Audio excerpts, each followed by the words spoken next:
Okay, and all the panelists here as well.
And typically it'll be just like it was last meeting with the Comm line. With the Comm lines, where we can take. We sent this to our copy center that did the jobs. We did these on our own. We sent it to Kane. Yeah. I'm going to be drinking. That's why my mask is on. Jason complains. There's a rule that as long as you're drinking. Miguel, do you have Commissioner Butler on the line now? Okay, so we need Commissioner. Can you make her visible?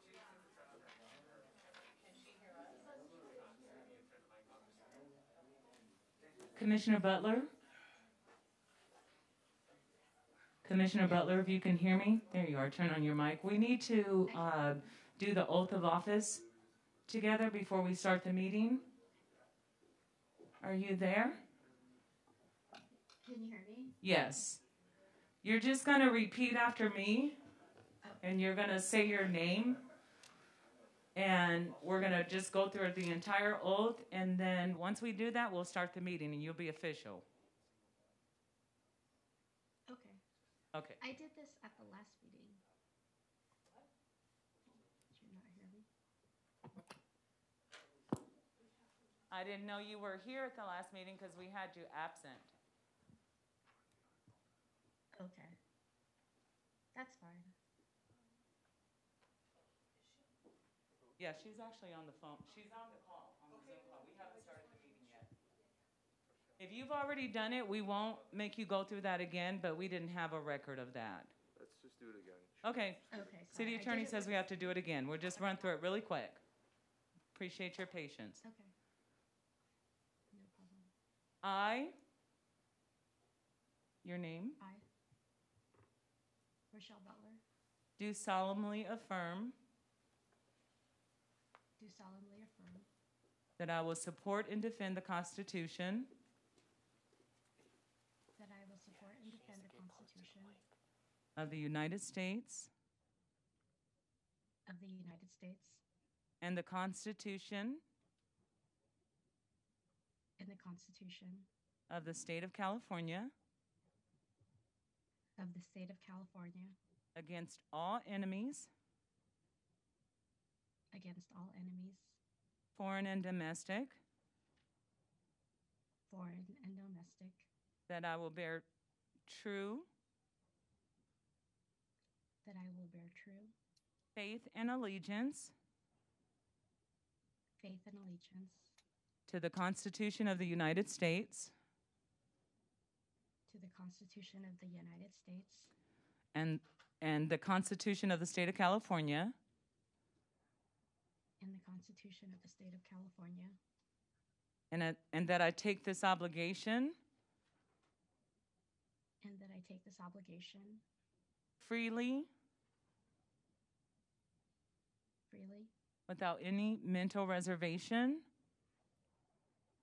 without any mental reservation or purpose of evasion, or purpose of evasion, and that I will well and that I will well and faithfully discharge the duties upon which I am about to enter. the duties upon which I am about to enter. Thank you so much, Commissioner. Thank you. Thank you.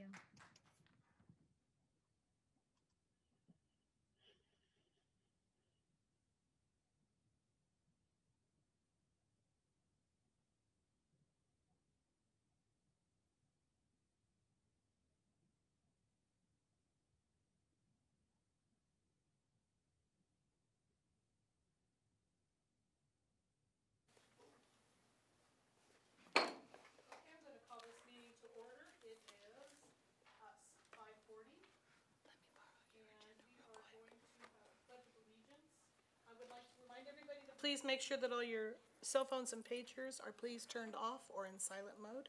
Thank you. If everybody can please stand. And let me see. I see a Diana Love in the audience. Miss Love, can you please start us with the Pledge of Allegiance? Allegiance to the flag of the United States of America and to the republic for which it stands, one nation, under God, indivisible, with liberty and justice for all. Thank you very much, Ms. Love. Can we pretty please get a roll call? Yes, ma'am. Thank you. Commissioner Andre, Commissioner Butler, Here. Commissioner Coulson, Here. Commissioner Harris, Present. Commissioner Ortega, Present. Commissioner Riley, Commissioner Reyna, Present. Commissioner Thetford, Present. and Commissioner Thornton. Here. Thank you. We have a quorum. Thank you. You're welcome.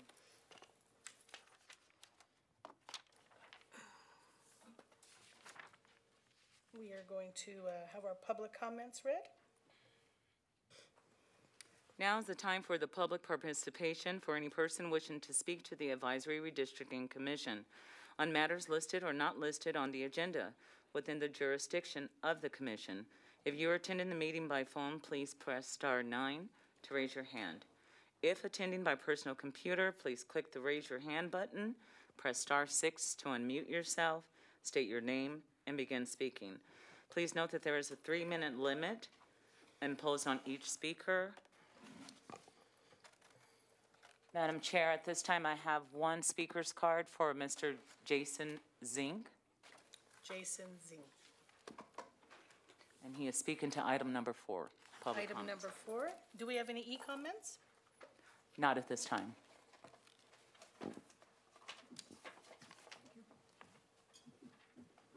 Basically, I just did a map just to kind of give you guys an idea of what I thought that we should look like in the future.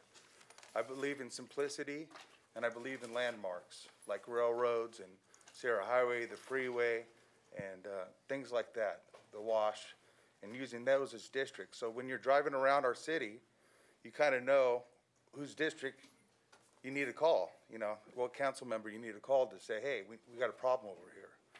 And I think it's really will help. I think by using zip codes lines, then you kind of know what zip code you live in, you kind of know what council member you need to contact.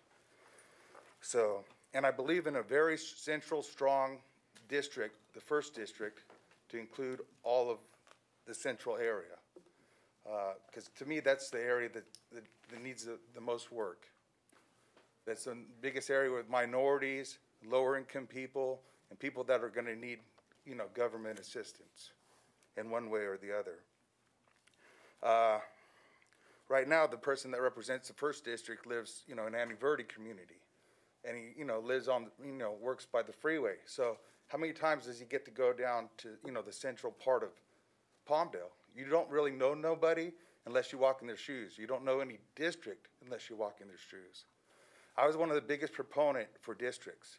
Everybody, on the city council at the time was against it. They ended up costing us $7 million because they wouldn't go with common sense. Because, common sense says if all 4 council members live in 1 mile of each other on the west side, the people on the east side don't have a voice, So I was a very big proponent of districts. We should have districts in Lancaster too. It just makes sense. Palmdale is the size of 3 cities. You can fit Burbank, Pasadena, and Glendale, and then have more room for another city. So we're dealing with a very large city. People that live on the east side, chances are they're not going to go to the west side, to the parks. So I want accountability, and that's really what I want. It's accountability, and that's why I'm glad to see districts.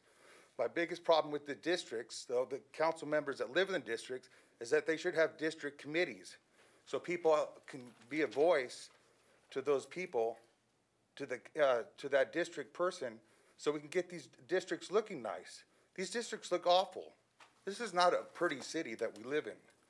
There's dead trees, there's graffiti, there's blight, there's block walls, there's fences, there's chain links. It's not pretty. Why can't we have a district committee where members can join, people in that district, and they can make a list of 100 things that need to be fixed in that district? Why has so many years gone by and we don't have this? And we're still dealing with the same ugly city. So I want you guys to have that in your mind. Simplicity and everything. The other thing I want you to have in your mind, even though you're not tackled with it, is to have make an even playing field for all people that want to run for office. Right now, it costs $2,000 to put a candidate statement in the ballot. That should be free for everybody. Thank you, Mr. Sink. We had a council member who got $7,000 Vice Mayor of Lancaster. Do you think that's good? Sir, If you can't raise the money Mr. Zink. into your own district, then you're not a good councilman. Mr. Sink, we understand that it is time. We want to make sure we have space for everyone to After speak. that, I want you to work on pushing this council to make a fair, even playing field. We will definitely do it. We thank you very much for your time, sir. Thank you. Do we have any callers on the line? We currently have no hands at this moment. We don't have any more speakers card at this time. And we have no e-comments. No. So do we have any speakers out there? Does anybody out there want to say something on this issue? That's all we have at this time. No. Okay. Well, let's go to approval of the minutes from our previous meeting that was held on the 23rd, please.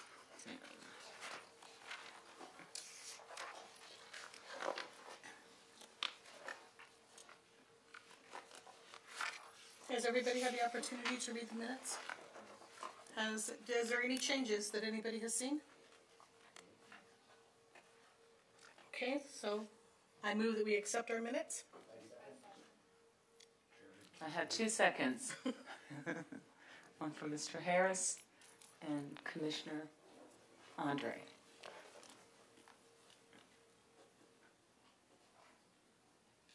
Any discussion? Ready for the roll? Ready for roll.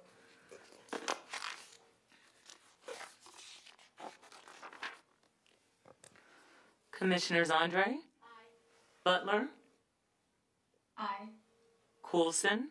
Aye. Harris? Aye. Ortega? Aye. Riley? Aye. Reyna? Aye. Thetford? Aye. And Thornton. She said, but I think her mic is off. Ms. Thornton? Oh. There you go. Aye, yes. Thank you. Motion carries.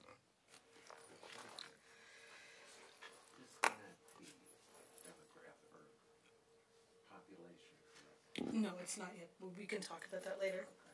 Public hearing time. Our public hearing is to receive input from the community regarding the redrawing of the election district boundaries.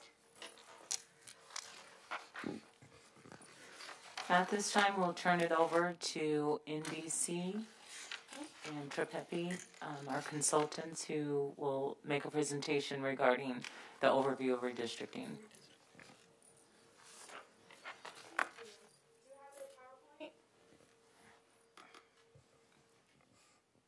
I don't.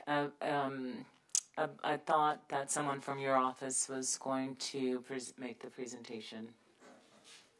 Yeah, we can just pull We it have up. the PowerPoint in our packets. Yeah. Just so we can share the screen for the Zoom participants. Sure. Yeah. Do you want to go ahead and get started, and I'll make sure you have that up? Yeah. Sure. Thank you so much. So, good evening, commissioners. My name is Kristen Parks. I'm with National Demographics. I believe that at your first meeting, you met my colleague, Doug Johnson. And so tonight you get to meet me. I'm very happy to be here. I look forward to working with you. And we do have a very tight timeline that we're working with. I do want to review some of the information that you already had presented to you in your initial meeting. This is primarily to empower members of the public who are going to make their voices heard in these public hearings.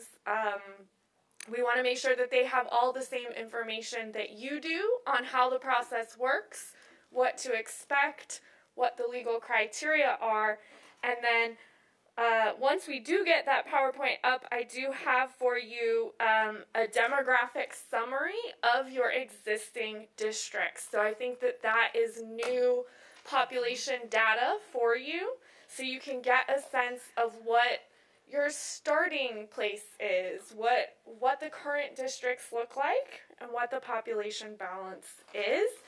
And then we'll invite members of the public to speak about communities of interest, because the point that we're in this process, we are asking members of the public to submit their testimony about their communities of interest. Those are the communities that they want to be considered during the redistricting process, and we want to know which communities they would like to have included within a single district. So a lot of this will be the review for you.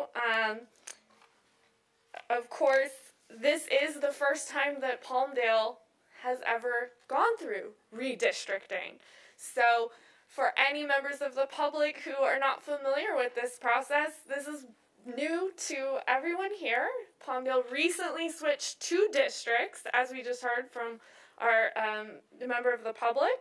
And now with the 2020 census, every jurisdiction, every city in California that has districts has to revisit those boundaries. That's required. So our timeline, as I mentioned, is rather tight.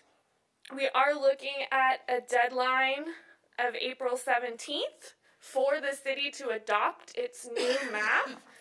And sometimes there are questions as to whether or not Palmdale even has to make changes to the map. And so that's part of why I'm bringing you the demographic data tonight, so that you can see that there is a need to shift the boundary lines, not necessarily a need for significant changes. That will certainly be up to the public, the commission, and the council.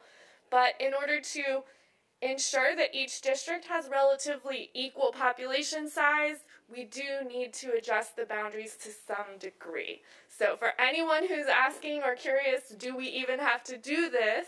The answer is yes. And as you know, we are going to be holding, this is our first public hearing. We will be holding 3 more public hearings as required by law.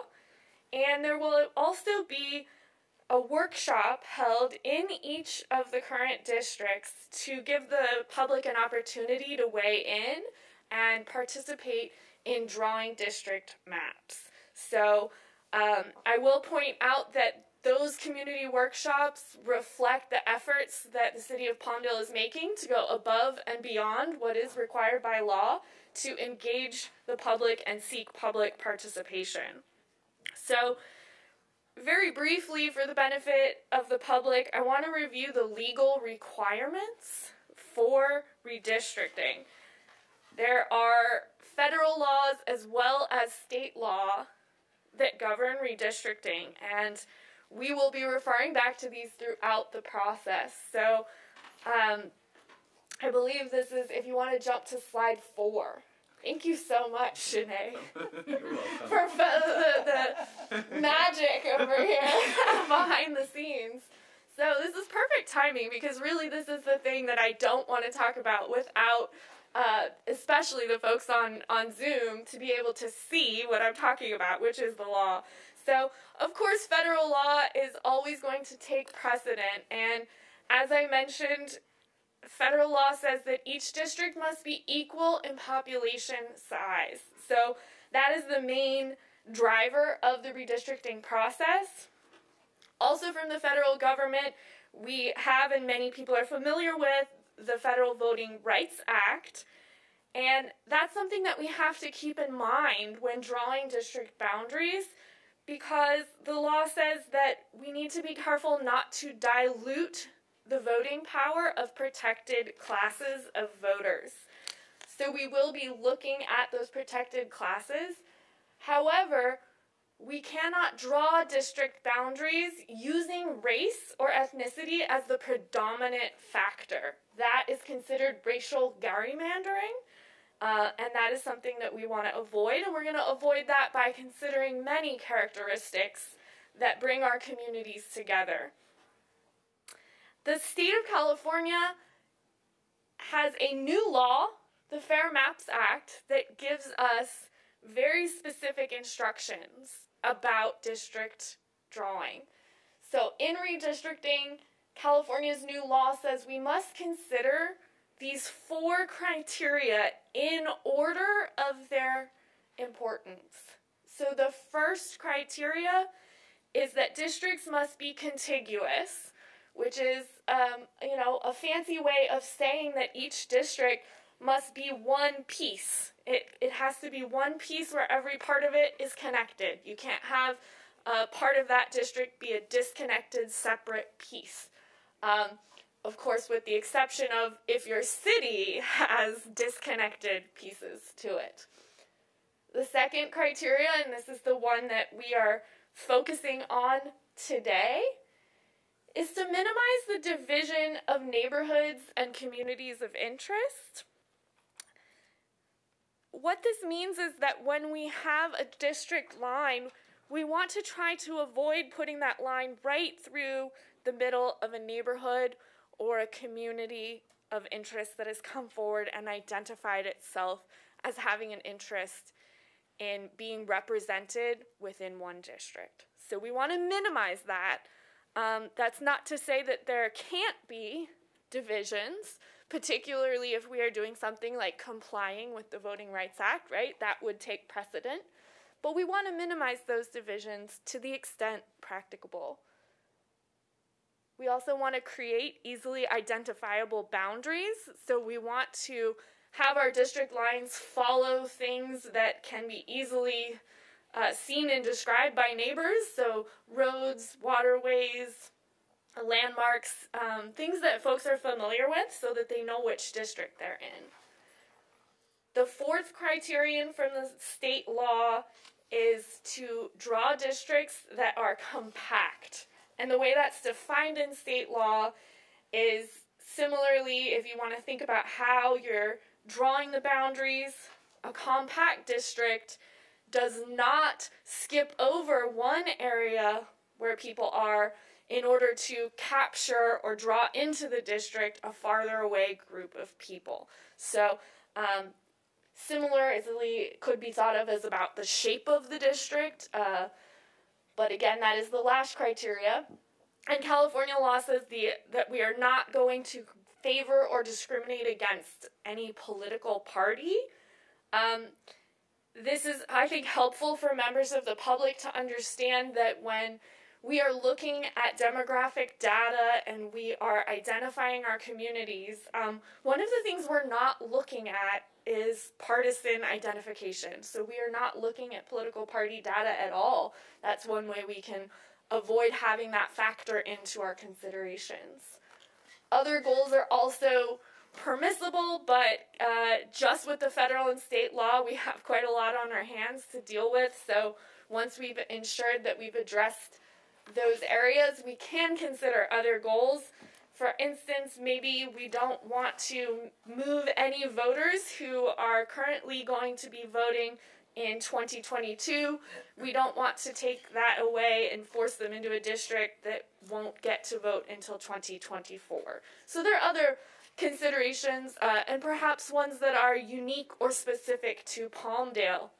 I have another city that I'm working with that has another goal for their redistricting, that they want each district to have one piece of their main commercial corridor. So every district they want to touch a part of their big business area. So those other goals are completely acceptable. However, it's just important to note that they can only be considered after the legal requirements and only insofar as they do not conflict with those legal requirements. Next slide. So here are the numbers that I was just referring to. August 12th, we did receive U.S. Census Bureau data. Of course, that was months and months later than we hoped. There were delays in the processing of the census data. And we are still waiting for one more round, but the next round of data will be coming from the state of California on September 20th. So that's very soon. However, this data that we have here should be pretty close to what we see from the state, because all the state is doing is they are looking at state inmates, so people in prisons, and they are trying to, rather than count those people at the location of the prison, they want to count them at their last known home address. They're also going to take care to not count people in federal prisons. So what we're looking at right now is across Palmdale's 4 districts, if these numbers turn out to be in the ballpark, which they should be, our ideal district size is going to be about 42,362 people. So that will be our target. We don't have to hit that target perfectly. We want to hit that target within a certain range of deviation. So what you see on the first row of the table is the population, the 2020 population for each district. And then you see the deviation from that ideal number. So those districts that have a negative number for their deviation, those are the districts that have fewer than that ideal population size. So those are underpopulated districts, and through this process, so that we're looking at the three that have negative numbers are 2, 3, and 4 right now. Those are districts that we would recommend would try to gain some population or take in new areas of population to try to balance out across the 4 districts.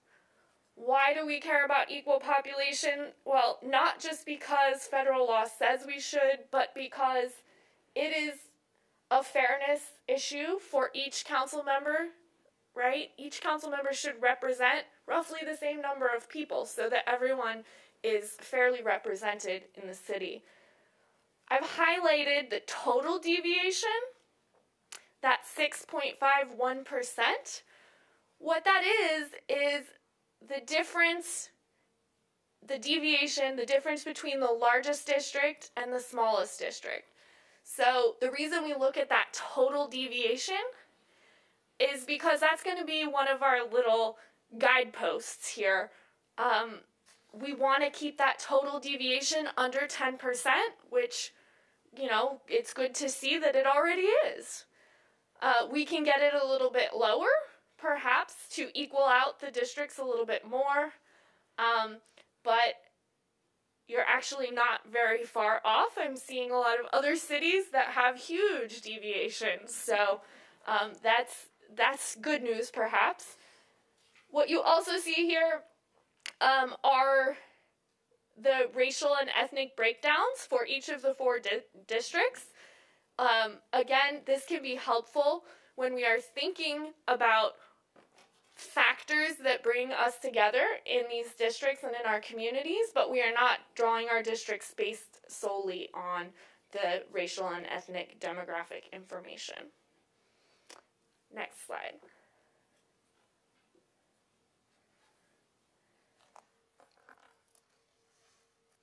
So I'm going to try to wrap this up quickly because you've been listening to me for long enough and we want to hear from members of the public. But as the public is engaging with this process, we primarily want, at this point, the public to come tell us about their neighborhoods and their communities of interest. So where is your neighborhood? What are its boundaries, right? Figuring out what district you're currently in. Is your neighborhood or your community currently divided? Or is it included in a single district? And if you go to the next slide, communities of interest are something that we have to be clear about because that's not a common phrase. Everyone talks about neighborhoods, so people are familiar, right? Hopefully, if I asked you what neighborhood you lived in, you would know. I hope. I've had people say they didn't. That's fine. But community of interest is a term that is in many ways specific to redistricting, and it's defined in state law as a community a population that has shared interests. So shared or common social and economic interests, and they live in the same area. It's important to note that when we're talking about districts, we're talking about a larger group of people. When we're talking about neighborhoods and communities of interest, these are smaller than a district size usually. So when we are drawing district boundaries, what we're thinking about in essence is which neighborhoods do we group together? Which communities do we group together into each district? Again, we are not thinking about political parties or relationships with current council members or future candidates. We are thinking about the population themselves. And so Examples of communities of interest can be things like people who live around a certain intersection that are affected by traffic in that intersection. It can be a several block area where everyone speaks a similar language, or a majority of people speak a similar language. It can be any area where people have similar issues. So it can be helpful to think, what are your community's concerns? What are the issues that will bring your community together and to city council? How will you organize your community? So if we go to the next slide, I have some questions here to help you define your community so you can think about what brings you together and then where you're located. And when the public provides testimony on communities of interest, primarily what we're looking for is for them to say, here's where we are. We're all around, we're in this area between this street and this street around this elementary school, and here's what we have in common with each other. Here's what brings us together. The main question then to ask is, should your community be kept together in one council district? That is going to help us comply with the state law that says we should minimize the divisions of communities of interest when drawing our boundaries. Next slide. There are many ways to look at the data that's already available to help you identify communities of interest. You can look at the school attendance areas, zoning areas, but really almost anything is on the table. This is a very subjective category. A community of interest is pretty much what the community tells us that it is. So to the extent that there's demographic data that NDC can put on a map of the city and show you, that may be helpful for people to identify communities of interest. Next slide. Some of that data will be available in the mapping tools that NDC will be providing for members of the public. And what's very exciting about this is that by providing mapping tools to the public, in essence, what we're able to do is give the public the same tools that the demographers are using, so that there is the potential for every member of the public to participate in drawing either their community, their neighborhood, what they'd like their district to look like, or a citywide map of all 4 districts. So there will be this online mapping tool that we'll be launching after we get that final population data. One of the things we didn't want to do was confuse folks any further, because this is technical stuff. It's complicated. So we didn't want to have 2 different data sets floating around. So after September 20th, when we get that final official redistricting data, the online mapping tools will be launched. So probably in early October. And then we will also be creating a paper mapping kit, because not only do some folks not have access to computers or internet access, some folks like to actually work in the analog way, do it, and I'm one of those people actually.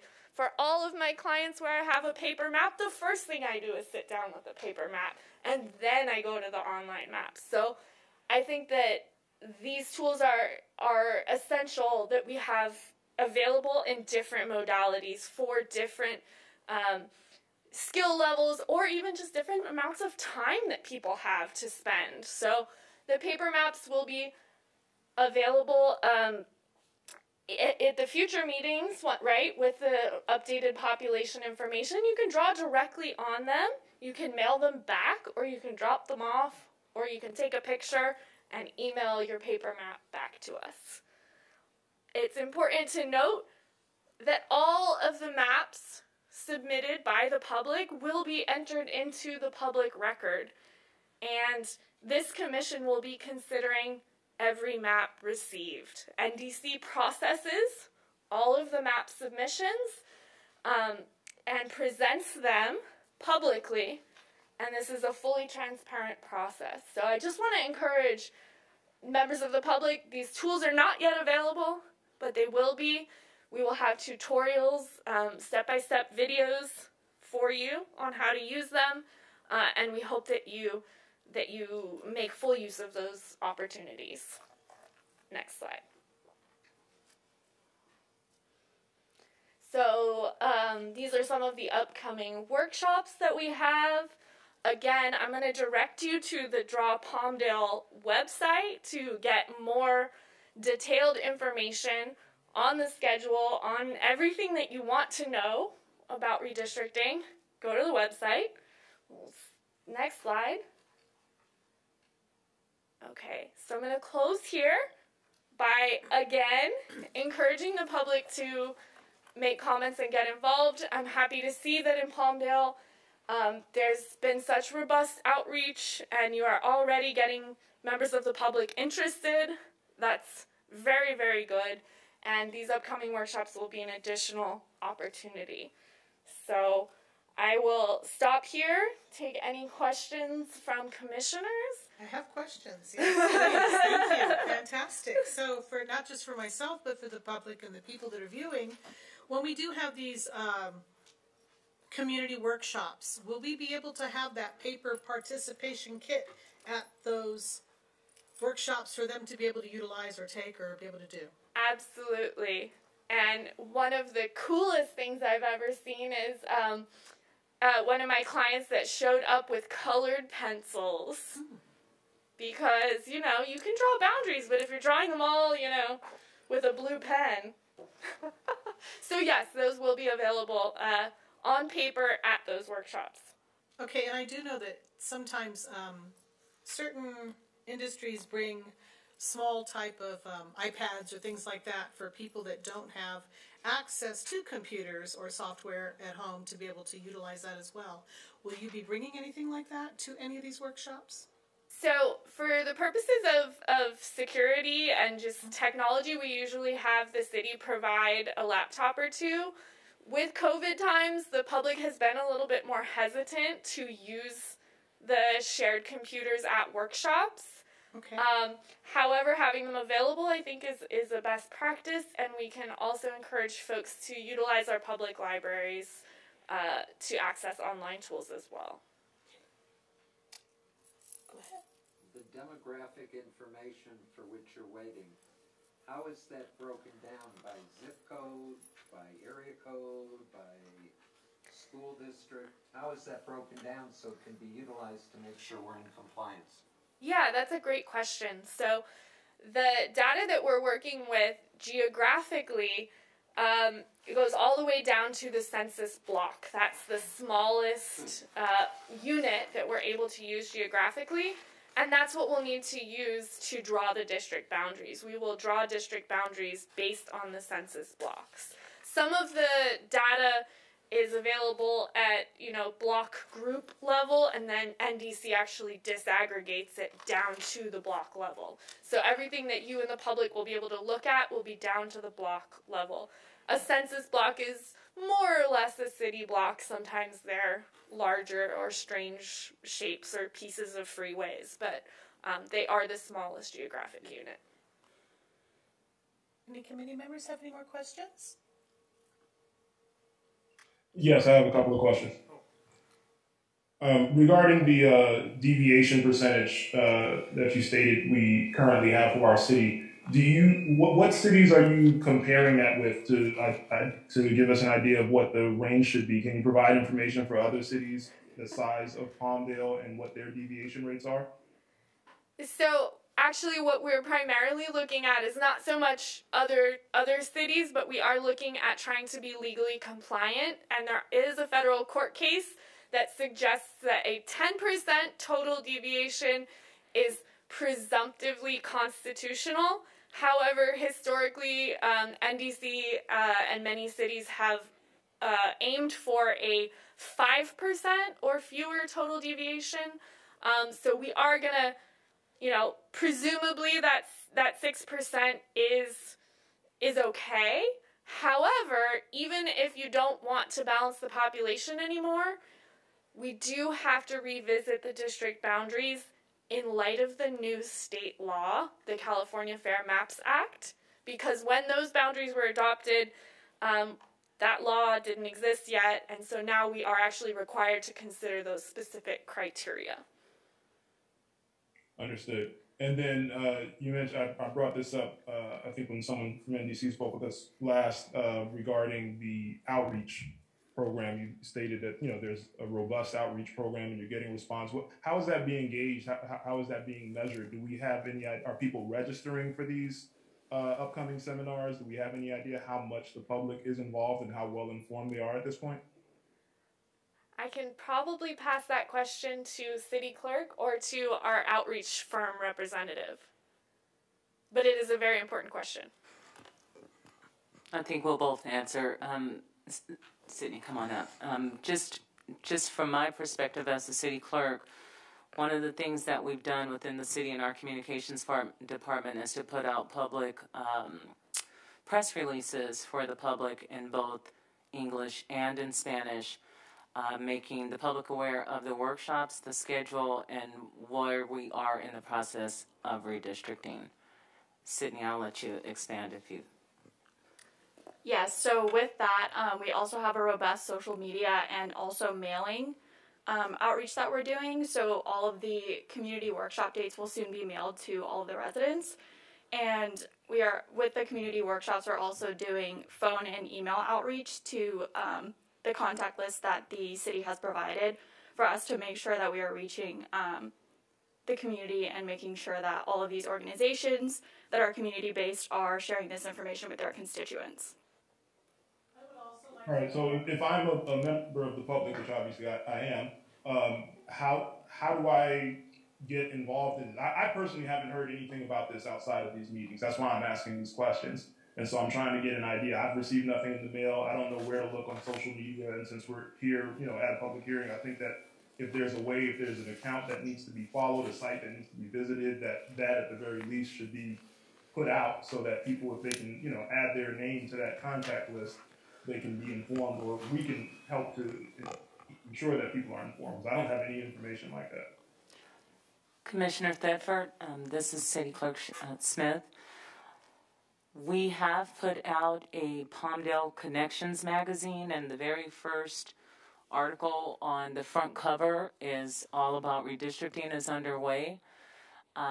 That's going out into the community. The information is available on our website. We have a repository that is dedicated to nothing but redistricting, and it includes the commissioners' names. It has questions and fact sheets there, and all of the tools and resources that we will be presenting at these meetings will be kept there on our website. And as I said before, we are doing press releases, and we are, even our council members are out speaking on this matter, and hopefully you're going to see more press pieces go out, in, like I said, in both Spanish and in English. And what is, when you say it's on our website, like what's the web address? That's what I'm getting at is like, what is the specific information? Do you just go to the City of Palmdale website? Where do people need to go to get the information? So the website is drawpalmdale.org, and that's attached to all of our social media posts that are going out, and it'll also be on all of the press releases and flyers that go out to the community as well.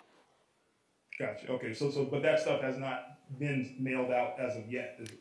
No, it hasn't, and since this is the first public hearing and we have upcoming public workshops coming up as well, there will be more communication going out to the public to really promote this process.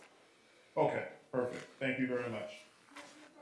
Also, I want everybody to be aware that the City of Palmdale has a page on Facebook, and they have this meeting along with everything that we've been doing for our redistricting in English and in Spanish.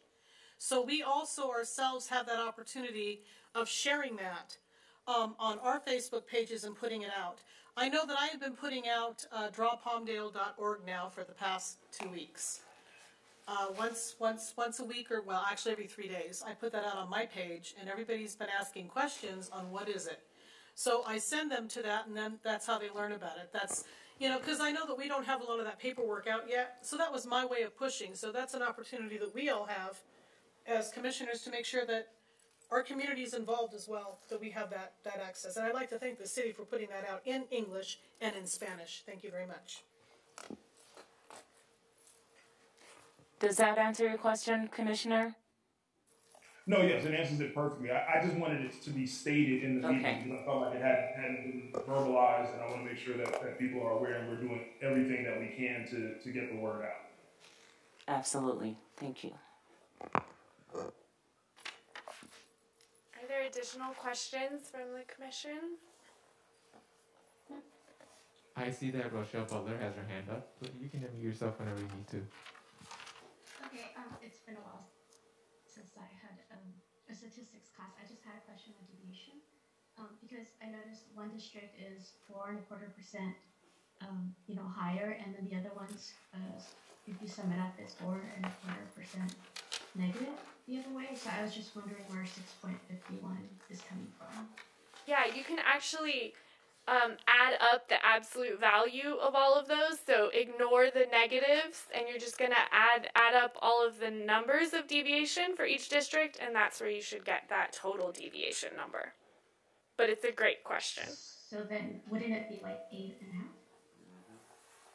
Does it not add up that way?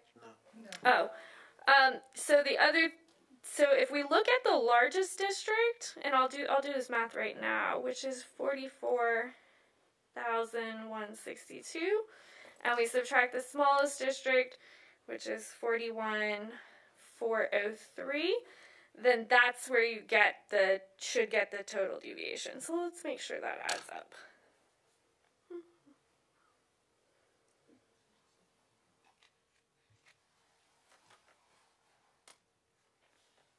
Yeah, so that gives us 2,759.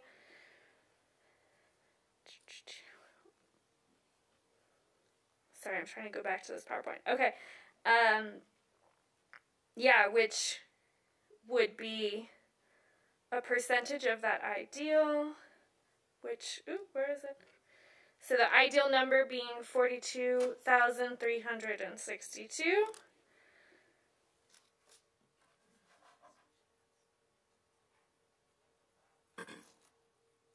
This is pretty funny. I've never been asked to do math. I'm sure it's coming. I'm sure it's coming though. Okay. So hold on. Calculate that. Okay. Yeah.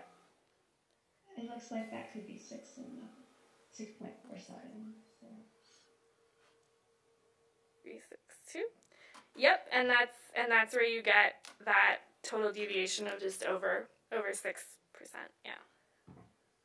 I think I'm wondering if Rochelle was doing what I was doing. I wasn't looking at the deviation from ideal, so I think that might be where the differentiation was. Correct, and that's a common confusion here, is that when we talk about deviation, we're talking about deviation from that ideal.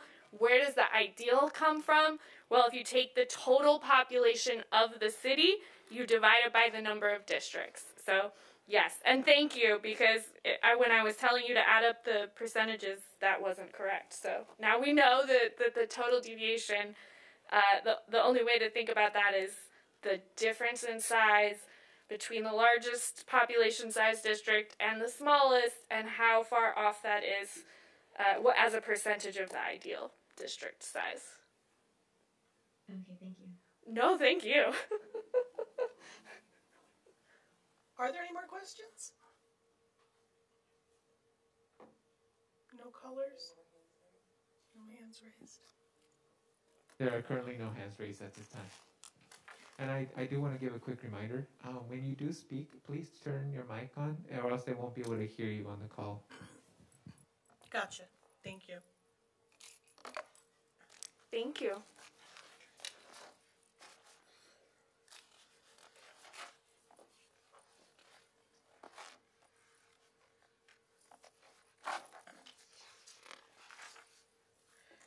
So I guess we're going to close our public hearings.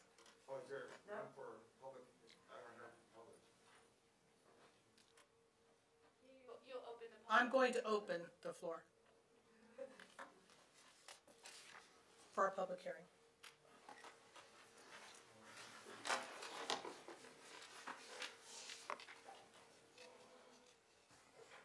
Do you have any public in the audience that would like to make comments?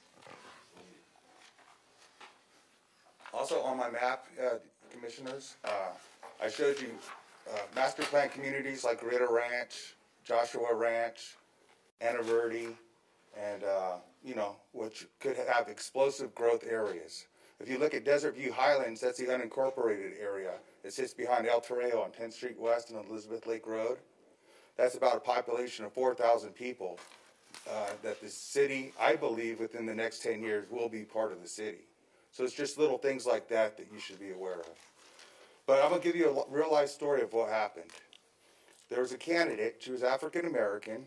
She lived over there in the new apartment complex by the transportation center. What is about 5 or 6 stories high?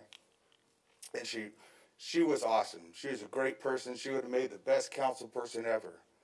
But because of the district drawings that were given, she wasn't able to run for the area that she wanted to run, which was around City Hall, the downtown area of Palmdale. She had to run against somebody who lived in Rancho Vista. Do you see the unfairness? There they got household income of over $100,000. Over here, $30,000. How is a person going to compete with somebody like that?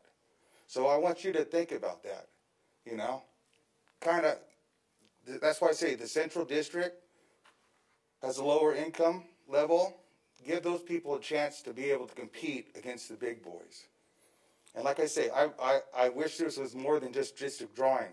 I wish we had term limits too, because we all know, politicians are like dirty diapers. They need to be changed often to keep the baby clean. And I don't think anybody should run for office more than 2 terms. Get in, make a difference, and pass the torch. Thank you for your time, you guys. Question, Mr. Zink. On your map, did you take population into consideration at all? I didn't, but I've lived here my whole life. And my family moved here in 1900, so I know this area pretty well. My background is real estate, but let the professionals plug it in. Do you think the way you drew it would come out around 42,000? My apologies. This is Sean from the City Attorney's Office. During this time, there's no opportunity to ask questions. We're just going to receive the information from the public. Got it. Thank you. But I don't believe in what he just said. I believe you have to have dialogue. Then how do you really talk? That's what the law requires, sir. Thank you. I know, but the law's wrong. Then change it. You can't have public participation if you can't talk. There are no hands raised at this moment. Ma'am? Please state your name for the record. Thank you. My name is Marcia Furman, and I live on Carroll's side in Palmdale. I'm just coming up because I wanted to tell you a little bit about where I live. I live in the area that he was just speaking about, right down from the right apartments. I live near the transportation center. I live in an area that has 50s. Our houses were all built in the 50s. Pretty low income area. And as was stated earlier, we're in the same district with Rancho Vista, all the way as far as you can go west. So there is quite this difference in income, as far as representation, as expecting representation fairly. Around, if you don't know, around my house I can walk to the mall, I can walk to the auto mall, I can walk to the transportation center, the railroad tracks are right there, the country club is right there, the hospital, is right down the street. I live in I live right down the street from this council. It's the heart of the city. All around me, on both sides of the track, it's pretty much low income. A lot of hardworking people, but a lot of problems in our area, as far as just a lot of problems in our area. So when we draw the lines. I always say we're kind of at the end of the boot. When we first did the redistricting, I got a nice big leg hanging out there, and then we're down there at the end, the toe end of the of our district. I don't know what the answer is. I mean, we have to have a population distribution. You can't pick and choose to make it even more equal as far as incomes, or I noticed that we have a lot of Hispanics in my district, that area, but that's just part of our income base where I live. We have to have this, obviously. I just think that with the idea that we have to have the redistricting, that it is, we need to look at the other areas that can make us more equal, that don't have to do with how rich a house we live in or how much money we make. Like possibly, just as an example, the running for offices, you know, a cap on money to make it more accessible for everybody. It can't come from the homes and the income, because we are what we are at this point in our lives. And we have, again, the numbers have to match up. But it shouldn't be at the expense of some being entitled to more than others within the same district. Didn't say it very well. Thank you. Thank you so much. We appreciate it. Do we have any callers? We're good. There are currently no raised hands at the moment.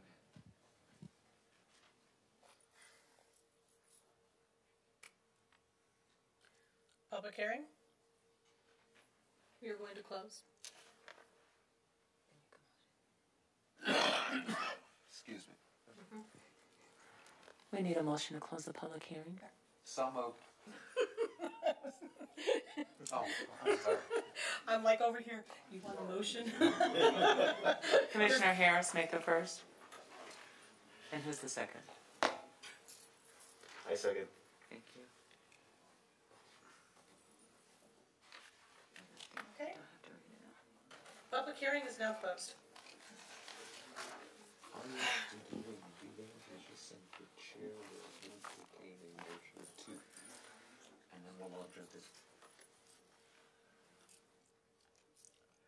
Adjournment. We are going to go ahead and adjourn, and it is exactly, let's get a really good time. Wow. 6:34. Thank you all very much. Look forward to seeing everybody next month. Thank you. Pretty please, pass the word out. We really appreciate it. Yes, sir. Thank you.